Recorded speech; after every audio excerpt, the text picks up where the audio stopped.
Shields up, Iron Breakers. Rurkan here coming at you with another video, and today I'm going to be bringing you my beginner's guide for Armored Core 6. Before we begin, I would like to thank Bandai Namco for providing me with early access to the game so that I could work on this content ahead of time for you guys, and hopefully this video will help some of you get started with Armored Core 6. Now we're going to be jumping into a simulation environment that is going to allow us to test every aspect of the Armored Core that we've created here, and this is actually one of the first tips that I would recommend people after you've worked on one of your Armored Cores. You might want to jump into the testing area because it allows you to spawn enemies, test basic functionality, or if you're just trying to learn the basic controls, you might even load into this testing facility, and that will actually make it easier for you to follow along some of the stuff that I'm going to be showing you so that you can test alongside me as we go along. So let's jump in there so that I can explain to you guys the very basics of Armored Core combat.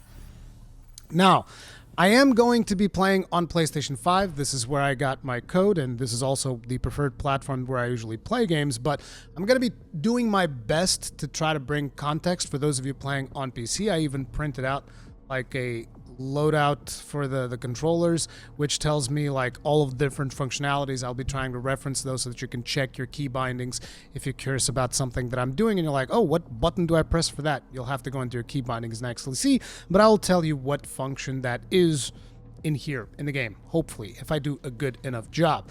Now, we're in the testing location. As you can see, you should check out the UI, all of the different elements and stuff like that to get a little bit familiarized with it. I will try to explain to the best of my ability all of these elements in the UI, so hopefully you guys will be a little bit more cognizant of what each of them does.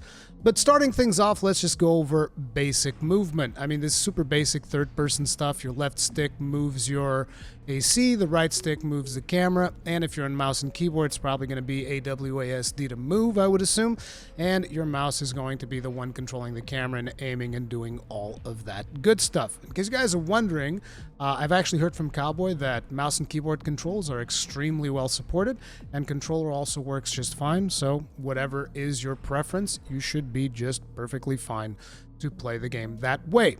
Now, you will notice that we're moving around with our Armored Core, and you're like, oh, that looks kind of neat. That's a neat little animation. Forget about it. You're never going to be doing this in the game, and if you are, it's going to be in a very specific situation. But basically get familiarized with the boost functionality straight off the bat. If you don't know what button does that on PC, you might want to check that now. Go to your key bindings, look for the boost function. In controllers, by default, it is going to be circle or B, depending on what console you are playing. So once you hit the boost button, this is how you're going to be moving around the battlefield. So whenever you start, you don't have to hold the button down, you just tap it once and you go into boost mode. And as you can see, whether you jump, which is the X button or whatever button you guys got on PC for jumping, whenever you jump, it will maintain boost mode. Whenever you are turning around, doing all of these crazy things, boost mode will be maintained. Unless you go into a full stop, boost mode is disabled, and then you start walking again. Never be caught walking around the battlefield like this because you are a sitting duck. Always be boosting. ABB. Always be boosting. Okay? Another thing that you can do is there's another functionality that you can look up, which is Quick Boost, which by default on PlayStation will be square, and on Xbox will be the X button. You're going to do a little dodge. Quick Boost is basically dodging, and Quick Boost will also enable boost by default. So whether you want to start your boost by hitting the boost button or you want to start it by dodging and instantly going into boost, that is your decision. Just keep that in mind. Now, boosting is also very useful. The quick boost functionality is also very useful, as you can imagine, to dodge attacks. You can basically press a direction, use quick boost, and you will dodge in that direction. You can also dodge backwards, dodge forwards, dodge sideways. Now notice that this is using that little gauge at the bottom, which you can consider it almost like a stamina. It's called EN in this game, if I'm not mistaken. And it will limit the amount of times that you can dodge. This is basically what manages your thrusters. So boosting doesn't actually spend anything. Quick boosting, on the other hand, spends a little bit, and holding hover while you're jumping also spends it a little bit. And eventually assault boosting, when I show you guys that, which is L3, which is usually the default for running in most third-person games, that is going to put you into assault boost. Now, there's a couple of tricks to assault boost that we're going to be getting into, but, you know, if you're on PC, again, key bindings, assault boost, keep up. Now, Couple more things. Let's take a look at these gauges in the middle of the screen. You'll notice that there are 4 little gauges that are offset to the sides on your reticle. Now, these gauges are going to be representing your weapons. So the ones that are closer to the inside of the circle represent your shoulder weapons. So if I was to fire my right shoulder weapon right now, you'll notice that it goes on a little cooldown while it's reloading, and boom, then it fills back up and means it's ready to use again. Same thing if I use the left one. These are the left shoulder buttons, which is very intuitive if you're on a controller. You know, right shoulder button fires right shoulder weapon, left shoulder button fires left shoulder weapon. Super simple stuff to understand. On PC, you'll have to check out shoulder weapons, left and right, to see which buttons those are. Then on the bottom, a little bit offset more from the center, you'll have the gauges for your weapons. Now, I have a melee weapon equipped on this AC. By the way, melee weapons are always equipped on the left hand. You can't really equip melee weapons on the right hand. Not exactly sure why they decided to do that, but whatever. I don't think it would be a big deal to let you equip something on the right hand, but they chose left hand always for melee weapons. Now, you'll notice it also has a cooldown period. The melee weapon doesn't really have ammunition, but it does have a cooldown period, which you can see with that red gauge kind of like slowly dwindling back down. Now, there's more to weapons than just doing this. We'll get to that in a little bit. I just want you to kind of understand the basic functionality of those gauges in the middle of the screen, because usually you're not going to be looking to the bottom right to see the status of your weapons, because when you're in the middle of the action, boosting all over the place, your eyeballs are going to be constantly focused in the middle of the screen. So you want to be getting used to reading those gauges to the best of your ability. That is going to make you a much better combatant on your armored core. Now, notice that one of our gauges is actually getting a little bit low. Now, if you fire a weapon all the way, it is going to automatically reload. So that weapon is reloading. But say, for instance, you're in the middle of combat and you're like, oh, I'm done with combat and I'm getting ready to start my next engagement, but your ammunition's fairly low. So I don't know how they're handling reloading on PC. I'm assuming it might be the same thing, but there is a shift control button, which just says shift control / access, which in our case will be triangle or Y. And you hold that button and it acts kind of like a modifier. And basically, as you hold that button, you can reload anything, as far as I'm aware. So, for instance, want to reload your right-hand weapon? Hold that button, press right trigger, boom. Triggers reload. Want to reload your left-hand weapon? Same thing, but press the left trigger. The problem is right now we have a melee weapon. We're not going to be reloading a melee weapon, right? So, but if you have a gun there, which you can, you don't need to have a melee weapon on your armored core if you don't want to, you will be able to reload that way. There are other functionalities to the shift control access button, like for instance, your core expansion, which is another thing that you have, which in our controllers is going to be triangle plus L3. I know, it's not particularly intuitive, but it will do something like this. And at this point, you're like, wait a minute, hold up. I did that in my game, and it didn't do that, Huracan. You are a liar, sir. No, it's because this functionality requires you to unlock a couple of things, which I will talk about a little bit further in the video. If you want to know how to unlock these things, look for the section that says something like OS tuning, passives, expansions. Should say something like that, and it's probably going to be closer to the end of the video. I'll tell you how to unlock all these things. For now, just be aware that this is the combination of buttons that triggers the core expansion, and this is a functionality that you unlock a little bit later in the game after you start working into arenas and stuff like that, and it is kind of a more advanced part of combat. Even I myself don't use it that often because I'm just not that familiar with it, but it is something that you will want to eventually do. I just figured I'd mention it because I was talking about the shift control thing and the amount of things that you can do with it, but there you go.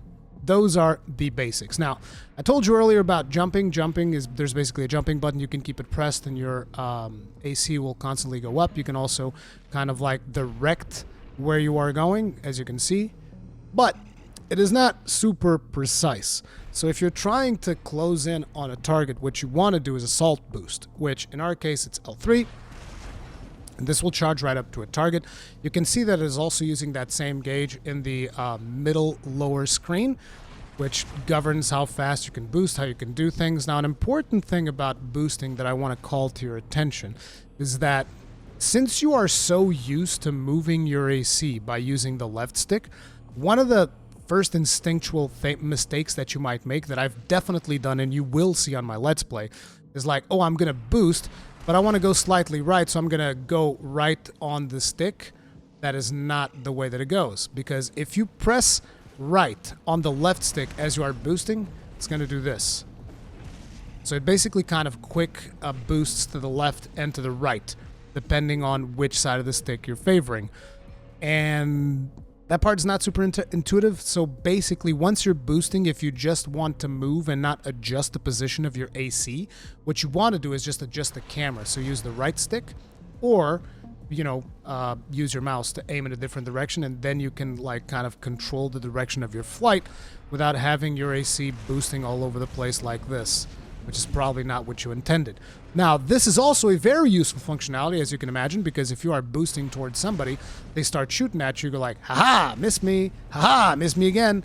So, just keep that in mind. Right stick for adjusting your flight path, and left stick for actual dodging of incoming shots.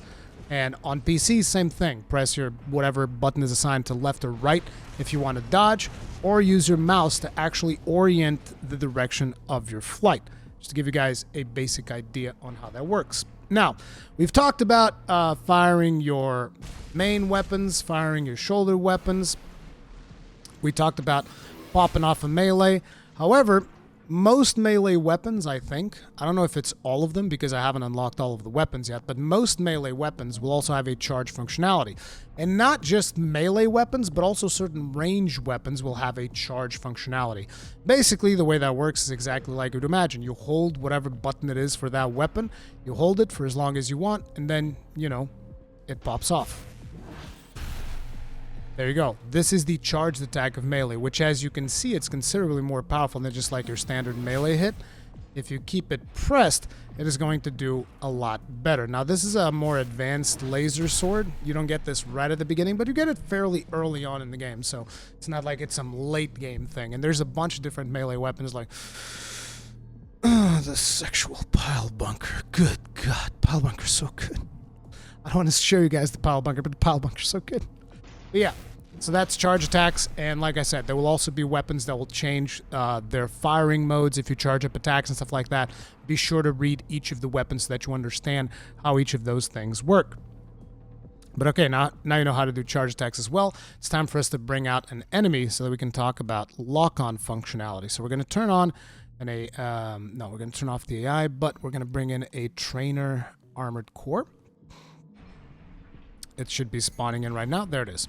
So, important thing, targeting. How are you going to be doing targeting? So by default, you have this assist targeting where basically whenever you see an enemy AC, it will automatically kind of like go to it. You can use your camera to aim to different ACs. Like if there were other ACs here, you'd be able to toggle on them. But this is not a hard lock. So basically if you're boosting, the camera is not going to shift and you have to do manual control of the camera to keep the target in your sights, right? So at this point, you can start shooting at it and it will automatically do the targeting for you. It's not perfect, so if the other target is moving really fast, it is going to be harder. Now on PC, you will have the option to actually do manual aiming. That is an unlock that you can get, and you'll probably be able to lead your shots, and that can lead to a very different experience. On console, I don't think I'm good enough to do manual aiming, so I'm not really playing with that too much. But like I said, once we get to OS tuning and stuff, I'll tell you how to unlock all of that functionality if that is something that you're interested in. But anyways, this is what you would call your soft lock. So you can shoot at your target. You can also shoot your rockets. As you can see, they home in, do damage, do all of the things. Pretty basic stuff. So long as you can keep the target in your sights, you can fire at it, but you have to do manual control of the camera and adjust. Now, the way that the hard lock works, you might be thinking, oh, I have to look at the target and then press R3. But the interesting thing, and this is something that it took me a while to get used to, is that you can actually toggle hard lock without even looking at the target, without even seeing them. So as you can see right now, we don't have the target on screen. If you press down on R3, or as they call it here, target assist, so you can look at your key bindings, look for target assist, you press it down, and you'll notice that a couple of things just popped up on the UI there. Like, let me show you guys that again. See, it disappeared, popped back up. Pay close attention to the UI, right? If you are in this mode, the moment you spot a target, hard lock. So what does that mean? Hard lock? Now the camera will automatically adjust to your target. As you can see, I'm not using camera at all. It is automatically locked on to try and maintain target even as you are boosting around. So it kind of just like frees your hand to do boosting and do all kinds of crazy stuff. You don't have to really look at the camera. Now, even though this is a hard lock, you can swap targets on the hard lock by rotating your camera manually. You're still in hard lock, but you will automatically swap to a different target if you try and aim your camera to that target. Now, there is an important thing when it comes to your instinct, your natural instinct, and this is something that I also did a lot at the very beginning. That is like you're in the middle of a fight and say an enemy boosts past you. Your natural reaction is going to be, oh, I need to turn the camera. The problem is there might be more than one enemy on screen, and when you turn the camera, the hard lock on might lock on to a different target.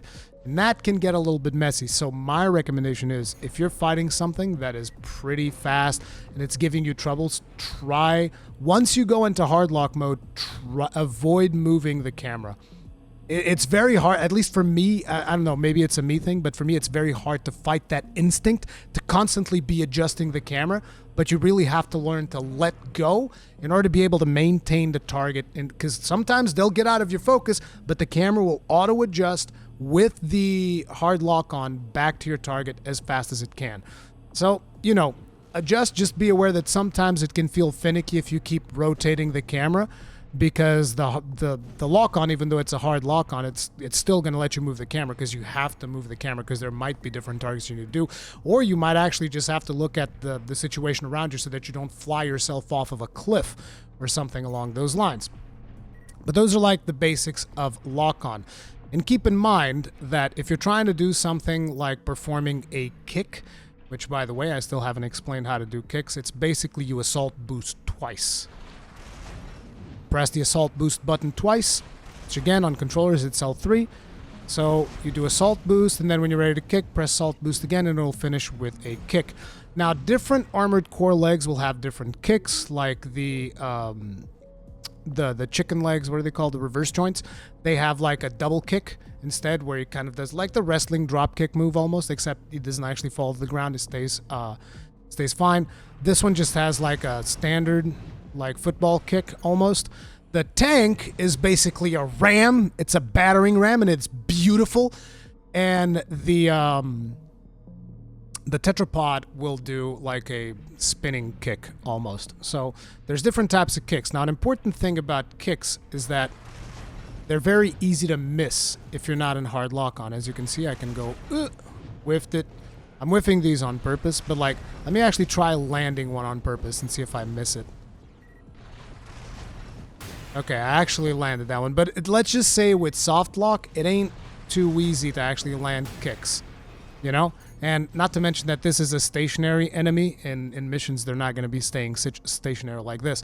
So one of the things that I would recommend is if you are going in for a kick, regardless of the type of legs you're using, hard lock on first. That'll make it a lot easier for you to nail those kicks. It'll also make it a lot easier for you to just kind of like bully mechs, because there's a little bit of an impact if you just assault boost into someone, as you can see there. Bonk. It also contributes to the stagger, which still haven't talked about, but we'll talk about that in a second too. Let's blow up this mech though, because he's got a little bit too low health. So let's just go ahead and blow him up, and then I can they'll summon in a new one for us to use. Okay, so we've shown you guys kicks, the basics, jumps, hovers, lock-ons, assault boosting, dodging. Like, remember the dodging on assault boosting with the left stick or your left and right button, whatever those happen to be. So next up, we definitely need to talk about stagger. So stagger is a new mechanic, and one of the easiest ways to explain it is it's kind of like the Sekiro posture gauge, and once you break posture, you get to deal a bunch of damage. Now, there's nothing like a visceral attack or anything like that, because it just doesn't make sense for a game like this, but there is a modifier which becomes active, which is direct hit, and usually most weapons will deal considerably more damage in direct hits than necessarily when just doing, you know, regular hits. So for instance, let's do a full charged melee hit here. So you guys can see that did a little bit of damage right there. What would you guys say? This is about a 15% of the gauge, give or take. Now let's actually go ahead and trigger a little bit of stagger on this guy. Oh, I'm dealing so much damage. I don't want to deal too much damage, bro. I just want to stagger you. There we go. Now, as you can see, that deals considerably more damage. It's not just for melee either. It is both for melee as well as regular weapons and all of that stuff. Now, do keep in mind, however, that stagger goes both ways. It's not just on enemies. You yourself can be getting staggered. Now, notice that above our energy gauge right there, there is a stagger gauge as well. And the enemy can stagger you too, and once you stagger, you'll notice that you are going to be, as the name implies, staggered for a little bit. You can't move, and now I can move again, right? And during that time, you are going to be exceptionally vulnerable. So not only do you need to keep in mind the stagger gauge of your enemies, you also need to keep in mind your own stagger gauge. Now, melee hits deal a ton of stagger, but keep in mind, if you're going to be triggering a stagger with a melee hit, your melee weapon is likely not going to be available for the follow-up hit. And what you want is that you want to hit them while they're in their stagger state to get maximum gains on your stagger proc right there. So let me turn him off again so that we can continue with the training. Turn your ass off. And now you have a basic understanding of how stagger works as well. This is something that you'll want to trigger as often as you possibly can, and you'll want to avoid getting triggered by it as often as you possibly can. There is a stat in gear that you will find, which I believe is called attitude stability. And attitude stability is kind of like what governs how often you yourself can get staggered.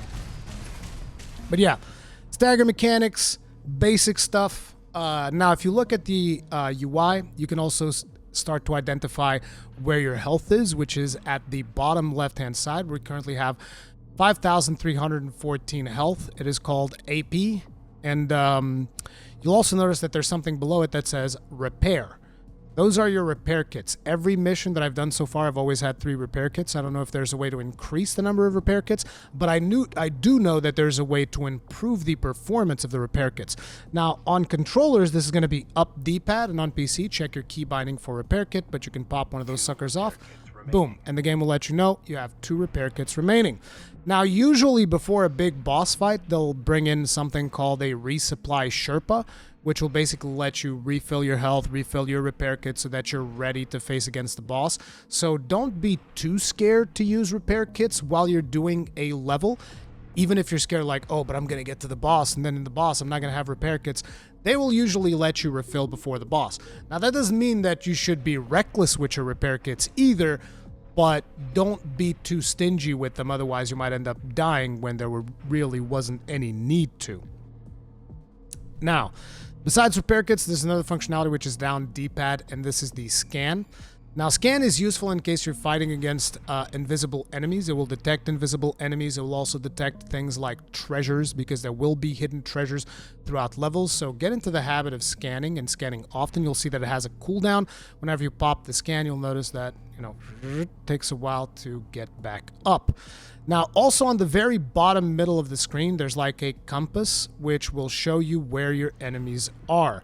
So as you can see right there, there's a red dot. That means there's an enemy if I keep turning right, and boom, there he is. Okay?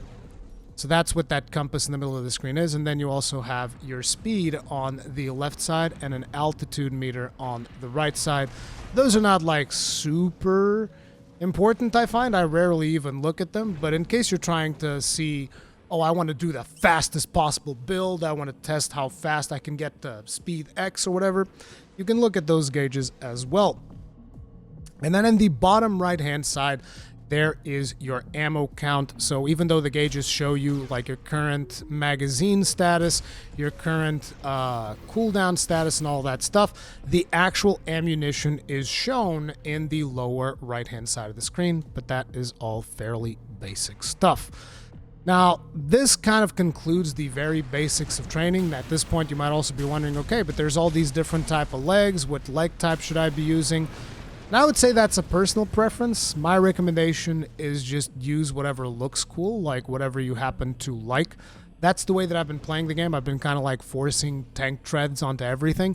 However, do be aware of the advantages that they bring. Now, from my interpretation of what I played of the game so far, it seems like these standard bipedals that we're using right now, these are like just the overall type of deal. They have excellent mobility while on the ground. They're very, very good at being on the ground and dodging things and all of that stuff, and that seems to be where they excel. Then if you go for the reverse jointeds have a lot of jumping potential, which gives them more verticality than a lot of the other ACs. The tetrapod is the best one at hovering because it can straight up just like stay in the air hovering for a long period of time without really expending as much EN as I am right now. So if you want to be hovering and doing aerial game, tetrapod is going to be the way to go. And tank treads, they can just carry the heaviest weapons, and they're also big and bulky, and they can actually go pretty fast when you boost forward. The problem is adapting to dodging sideways and actually gaining distance from enemies. However, there's also a couple of faster tank treads in the game that will let you do some crazy shenanigans.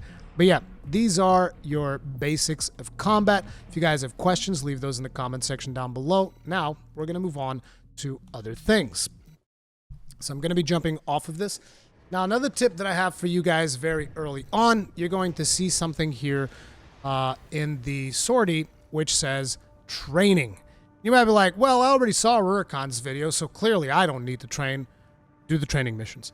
And even if you don't learn anything in training missions, for starters, you will, because they straight up give you like setups to play with different pods. Like right here, you have the tetrapod, so they'll teach you how to do the hover stuff and what are the best things about tetrapods, because another advantage is that tetrapods actually can fire some of the heaviest weapons without necessarily needing to stand still, whereas like bipeds, if you're firing something that has a charge up or something, that's a bit of more animation commitment.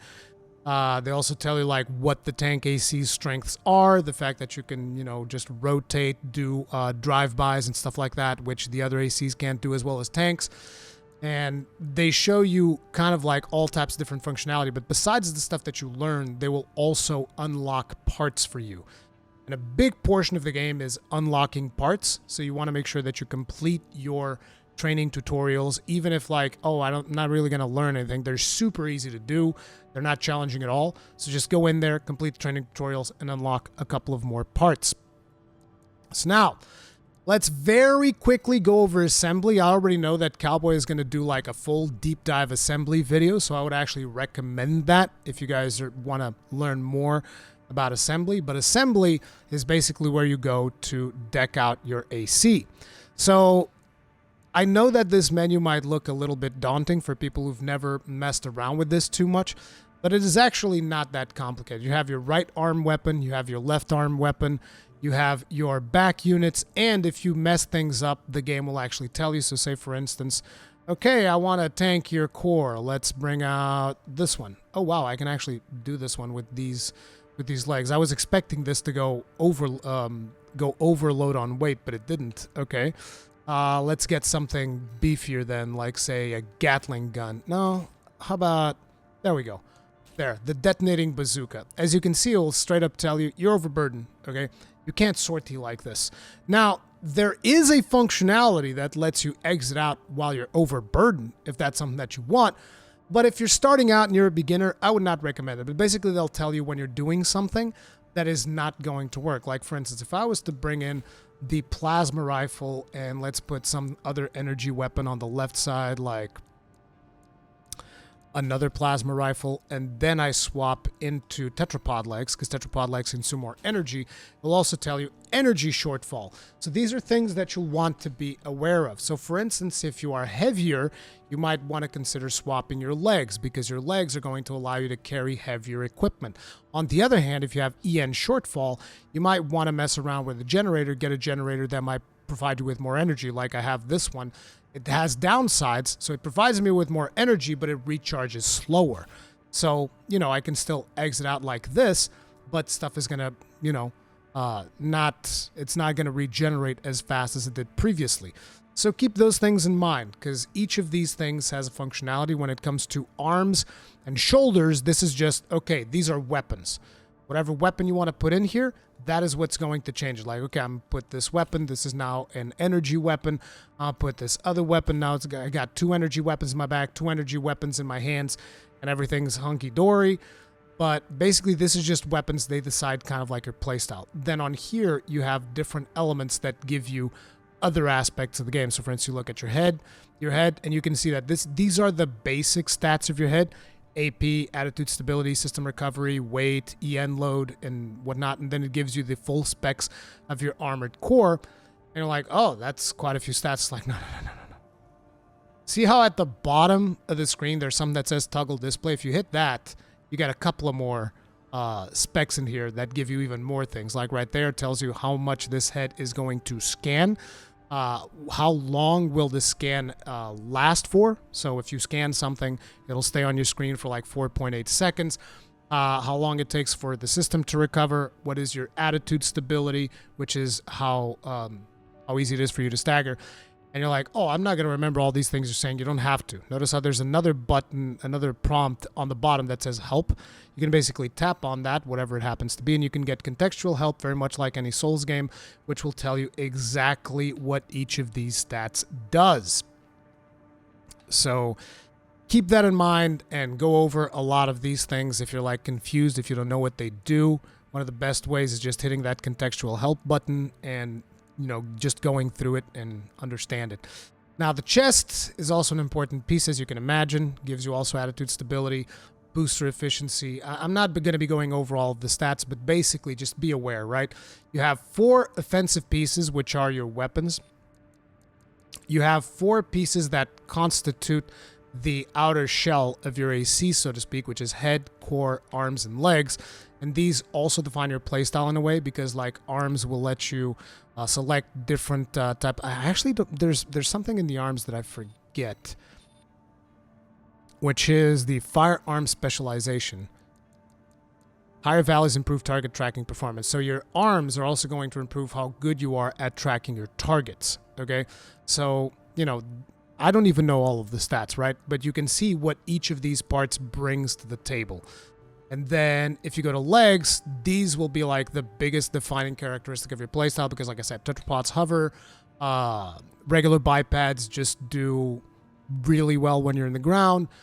Chicken legs, they'll do the whole thing, the reverse joints, they'll do the whole thing where you can jump really high. And then tanks, they're just the best. Tanks are all about like drifting and doing drive-bys, and they also allow you to carry the beefiest of weapons. Then you have boosters, and your boosters will also decide on, how quick you can go up, how quick you can go down, how quick you can boost sideways, all of that stuff. So there's different boosters for that as well. Your FCS is your targeting system, which will decide at which ranges it will operate better. So for instance, this FCS is better at long ranges.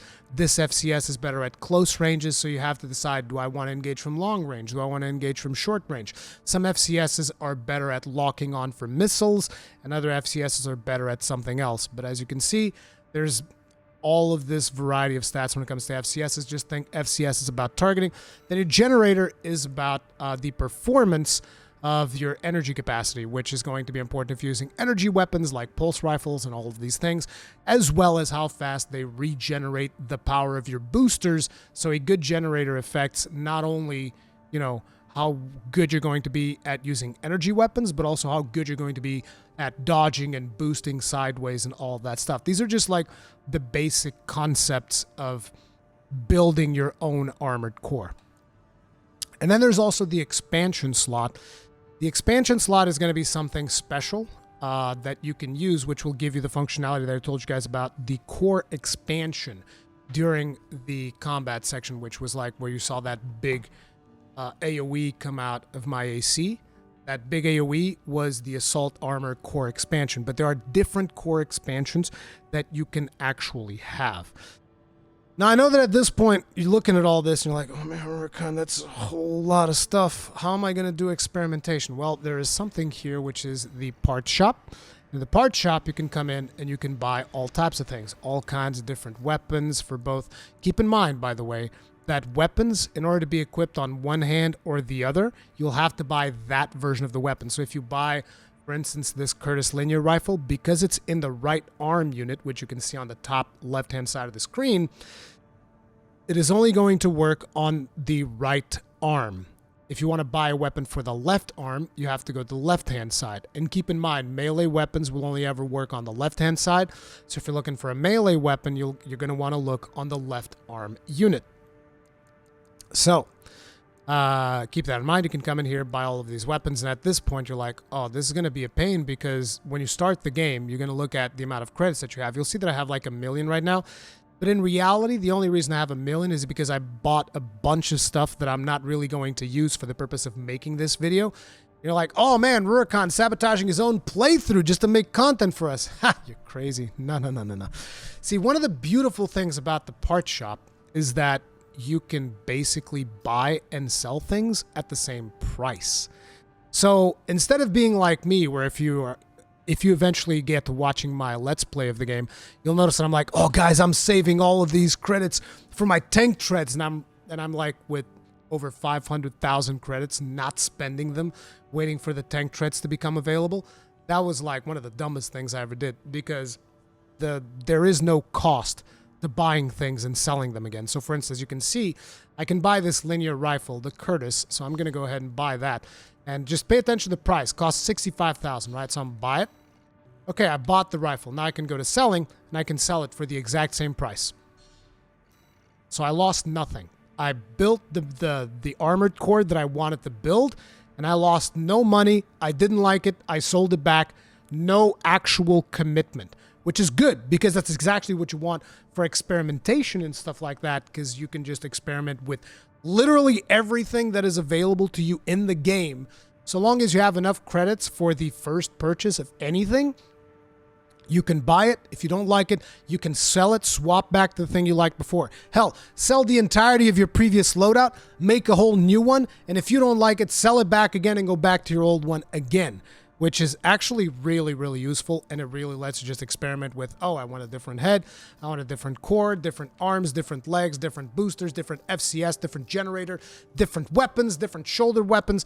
I want to mess around with all of this, and you lose nothing. It's basically like if you had the option in the original Dark Souls of being able to just, oh, I have 10 Titanite shards, let's upgrade this weapon. Oh, I actually didn't like it, the hell with it, give me my Titanite shards back. It's kind of the same thing. You never really lose anything, at least as far as I can tell. Maybe I'm wrong there, but from what I can tell, you never really lose anything. That is really good, and I would highly recommend experiment. Do whatever you want. There's nothing to lose, basically. Now, continuing. When you start working on, when you start having enough credits to actually have a bunch of different loadouts, there's something here on AC Design that is called AC Data. This is actually where you can save loadouts. So as you can see right here, I have my main loadout, which is the tank, Gatling, bunker, missiles. This is usually what I will play. This is usually the loadout that you will see in most of my Let's Play episodes.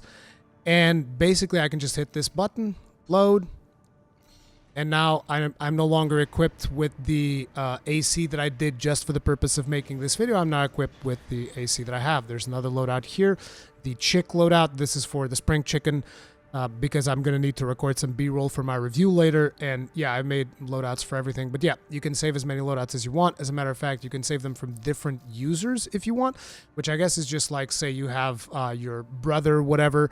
He also plays Armored Core. He has his own loadouts.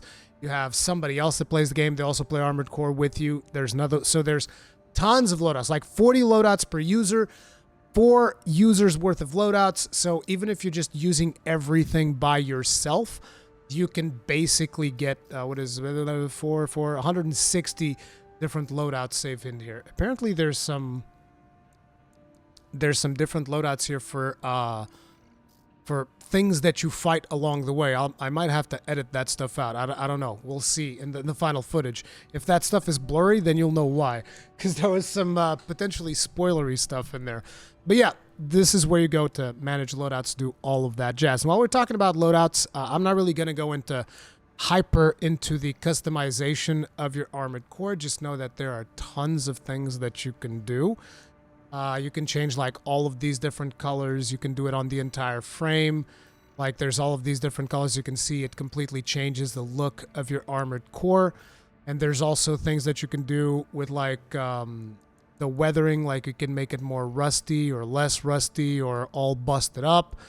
There's tons of customization that you can do. But one of the things that I think is important is that you can actually swap and save your own color schemes. Because as you noticed, oh, damn, Huracan, you just, completely repainted your armored core. Now it looks completely different than what it did before. What about your colors? Well, you can actually save your colors. And the way you go then is you go entire frame, color set. And if you scroll all the way to the right side, there'll be a user section. And you can load it back up. And you can also save it there, which is something that I didn't realize at the start. I was just like editing this stuff and it was actually really annoying. But if you go through and you scroll, you go to the color set and then you scroll all the way to user, you can save new colors by pressing on the triangle button or whatever button it says on the bottom section of your screen there if you're on PC. And it'll basically just save your current color scheme there. This was actually the first scheme that I used. But yeah, so that is how you go ahead and you save color sets as well, in case you guys weren't aware of that. And you can also do decals, and there's an image editor. There's like a zillion different things that you can put in on here and then control the size of it and whatnot. Again, I'm not really going to be going into this because this is like its own full-fledged video if you really want to spend time doing all of that stuff. But another very important thing that I would have to tell you is arenas. Do them. Make sure that you do arenas the second that they pop up. They are extremely important because they reward you with something called an OST. So whenever you get to the section where arena unlocks, because it's not unlocked from the beginning, instantly jump into the arena and do those. These are not player PvP. These are actually just, AI-controlled enemies. And you jump in there and you fight them, and they should be fairly easy. But if you're having problems, go back to your assembly and just figure out a build that will work against that specific AC, because you only have to defeat that AC in the arena. But you do the arena matches, and then after you do arena matches, you can go into this thing, which is OS tuning. So OS tuning is going to be where you're going to be unlocking a lot of things. So if you remember earlier, I told you that by default, the kick is not unlocked. Also, by default, the assault armor is not unlocked. These are all things that you have to unlock by using this currency, the OST chips, which are only available after you complete arena missions. So you're required to both do regular missions as well as arena missions if you really want to min-max the crap out of your armored core. Now, another important thing when it comes to this OS tuning thing is that for me, it wasn't particularly clear which parts were expansion, which parts were not, because I just thought, oh, everything in here is an expansion. No. All of these things, some of them are basic features that you unlock that I still haven't unlocked. Like, for instance, the weapon bay. This is actually something where instead of equipping a shoulder weapon, you can just straight up equip a second weapon and then swap it around. So you can have like two machine guns. One machine gun will be on your shoulder, and you can then tap the shoulder button, and it will swap to that machine gun and store the other machine gun that you were using. Or you can also have like a melee weapon on your shoulder, so you can be running dual guns with a melee weapon on the left side of your AC. Then whenever you need to pop a melee, you swap the shoulder into the melee weapon, and boom, slap somebody and then swap back to another gun. So this is actually a very useful thing to unlock. I haven't unlocked it yet because I feel like I'm not skilled enough to really use it yet. I'm still learning some things in the game. But yeah, that's one of the things. The other thing is weight control. This will allow you to sortie when you're overburdened. And these are all passive things. So once you unlock them, they're unlocked for good, like boost kick. This would be like the first thing that I would recommend everybody to unlock. Get boost kick. Boost kick is super important. You want to unlock that thing ASAP. Okay? Weapon bay functionality. Weight control functionality lets you sortie while you're overburdened. I don't really use this, but this will be like, say, for instance, you want to jump into the fight, and it's maybe an arena fight or something, and you just want to jump in there with this big, meaty weapon that only has like 2 or 3 bullets, fire those off, and then throw the weapon away. You can do that. Then there's also Manual aiming, like I said, I believe that this is going to be better on PC because you can aim with mouse and keyboard. But basically it says it does exactly what you would expect. You can go into manual aiming mode, so you don't have to rely on either the soft lock or the hard lock. You can just manually aim every shot. I think this is going to be very challenging if you're playing on a controller, unless you're extremely skilled. But on the PC side of things, with mouse and keyboard, I think that this is going to be excellent. And it's actually going to allow you to lead your shots, which might be a superior way of aiming as opposed to using hard lock or soft lock. So keep that in mind. This might be something you guys want to check out. Then there's quick turn functionality, which I really should unlock this. I haven't yet because I'm greedy. And then there are these things here. And the important part about this is that notice the text that it says right there on the right side, unlocks core expansion. So whereas these ones is unlocks feature, unlocks the ability, unlocks these other ones will start saying unlocks core expansion. So these actually have to be equipped. So if you notice right here, it says assault armor, right? If you go into my assembly, you'll notice that I have it equipped under expansion, assault armor. So this is an equipable. You have to equip this. If you don't equip it, you don't get the benefit of it. So that means you can only have one of these. So you can choose between assault armor, pulse protection, pulse armor, terminal armor.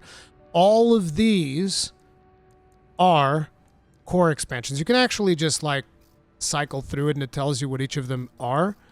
But I don't know. I was just going through all and I found it somewhat confusing, but hopefully this clears things up for you guys. So assault armor, pulse protection, pulse armor, and terminal armor are all core expansions, which means you can only have one of these. So read them up, see which one you like the most, use that.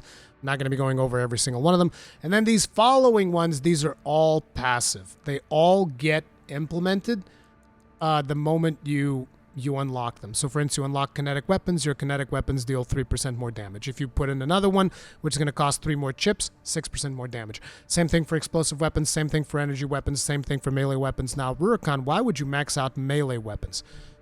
Because pile bunkers, one hell of a drug, baby. One hell of a drug. Direct hit modifier, this I think might be one of the best things for you to get early on because every weapon benefits from this. You break the stagger gauge on an enemy, every weapon deals 15% more damage, whether it's melee, energy, kinetic, explosive, doesn't matter. So this would be my recommendation to unlock as fast as possible. Then there's also access speed optimization. This is whenever you interact with something. Sorry, my voice is breaking because I've been doing too many things, too much content. But with the access speed thing, the situation here is sometimes on the field you'll need to interact with an object, maybe to collect a combat log, maybe to open a door. This will make that interaction faster. ACS just decreases damage for you all around, and repair kits optimization increases how much each repair kit uses. But yeah, these are the OS tuning things, and I would definitely recommend do arenas, do them often, because they are very, very important for you to get all of those passive benefits on top of the already amount of stuff that you can do in the assembly, right? And finally, because this video is already stretching out to be much longer than I initially predicted, I have one more tip for you guys. This one's a little bit important, so I brought out this screenshot. Look at that beautiful face right there.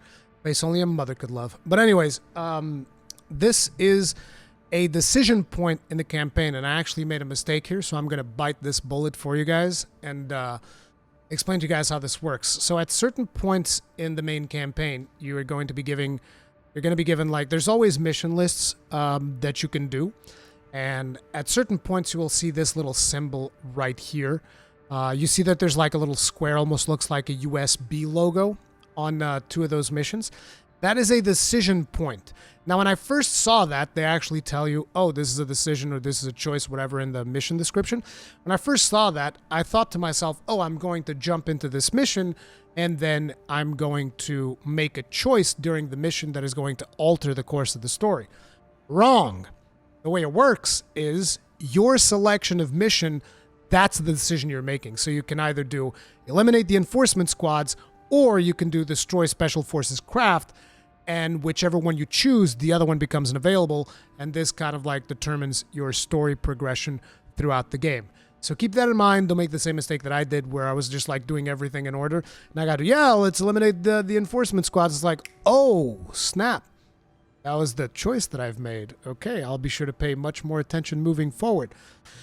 But anyways, hopefully you guys are looking forward to some more Armored Core 6 content. If you guys enjoyed this, if it was useful for you in any way, make sure to hit it up with a like, subscribe, bell notification icon, all of that stuff. Really, really helps me out. I've been working really hard on some Armored Core content, and hopefully you guys enjoyed this. I'll see you guys in the next one. Stay strong, stay safe, and I'll have a podcast with Cowboy either later today or it's already been released or something like that. Hope you guys check that one out too. Stay strong, stay safe. Peace out.